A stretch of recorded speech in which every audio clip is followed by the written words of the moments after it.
Well, this is day one working on this thing.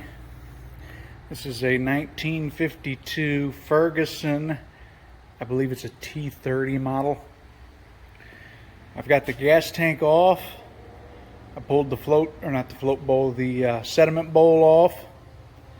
It was dry, but it had all kinds of debris in it, so I cleaned it all out. I pulled the front bumper they had on it off. It wasn't bolted on correctly, had the wrong size bolts in it, and I'm going to retighten and readjust because those axles are out of alignment, so the front end sags a little bit. The hood will come off eventually, but right now my main goal is to get it started. I still got to fill it with water. I'm not going to do that quite yet. As far as the starter and stuff goes, I'm going to switch over to 12 volt eventually, but for now I'm going to leave it just at 6 volt, try to get the thing to start and get it running. I'm going to get it hot, drain all the oil out of the gearbox and out of the engine and replace it all. I can kind of show you here. That's the stamp that gives you the model number.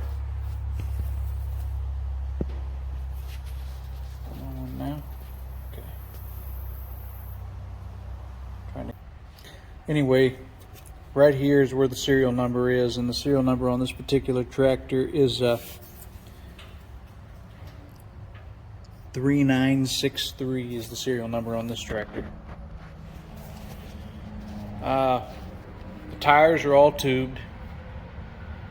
For now, they got some really bad dry rot in them from sitting over the years. But for now, as long as they'll hold together, I'm just gonna bear with them and run it around until I end up having to put a set on it. This one's actually in really bad shape.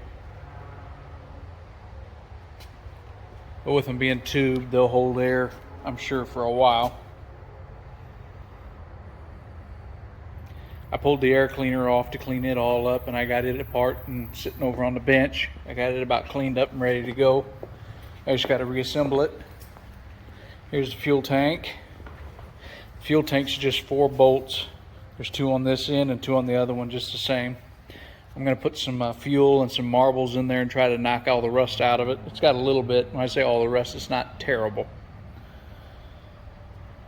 And then here's the air cleaner, or oil air cleaner, I guess. I got it almost finished. And this clamp goes on the bottom here. Around this, you fill it up to the line with oil, and then the air circulates through it before it goes in the motor, and then the oil holds the contaminants and the dirt from the motor. It had screens on it, I guess, to keep the dirt divers and stuff out. It didn't get used very often when it did get used. And then that's a ton of parts there that I found in this. I'm assuming they put this here to put tools in, so if you're out somewhere you can work or whatever, but this was just full of acorns and all kinds of other stuff that I guess the squirrels and the mice put in there, but I got that all vacuumed out. But yeah, that's where I'm going to leave it for this evening. I got all that done, and I drained all the fuel out of the tank too and all that. I do have to get a new piece of cork to seal the glass bowl back to the housing. I got this all cleaned up. This screws directly to the bottom of the fuel tank, and the glass sits here, and then it's got those little lips yet, lip there and that lip there. What happens is this goes on like this, and then this goes in there like that, and you thread this up and it tightens it so it holds this on. But I got to get a new cork O-ring for that, or gasket. And other than that, that stuff's just about ready to all be put back together. It's just a matter of checking everything else out on it and making sure everything's okay. I've already checked the oil in the gearbox and the motor. They're both fairly clean for sitting as long as it has.